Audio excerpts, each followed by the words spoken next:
Hey everyone! First off, a huge thank you to all my amazing subscribers. You're the real MVPs. And if you're new here, welcome. Don't forget to hit that subscribe button and give this video a big thumbs up if you love sweet treats. Today, I'm sharing how to make a super easy, delicious ice cream cake at home. Trust me, you don't need to be a pro baker for this. Just a little bit of patience and a big love for dessert. Ready? Let's get started. First up, grab your favorite ice cream flavors.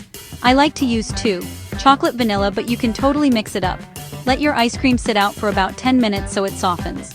While that's happening, line a round cake pan with plastic wrap, leaving extra hanging over the sides. This will make it way easier to pull the cake out later. Now, let's build the base. Crush up about 20 chocolate sandwich cookies. Oreos work great. Mix in 3 tablespoons of melted butter until it looks like wet sand. Press this mixture firmly into the bottom of your pan to make a nice, even crust. Pop it in the freezer for 10 minutes to set. Once your crust is chilled, spread your first layer of softened ice cream over the top. Smooth it out with a spatula. Then stick it back in the freezer for 30 minutes. After that, add your second flavor of ice cream right on top. Smooth it out again, and freeze for at least 2 hours, or until it's totally firm. When your cake is frozen solid, lift it out of the pan using the plastic wrap. Flip it onto a plate, peel off the wrap. Get ready to decorate.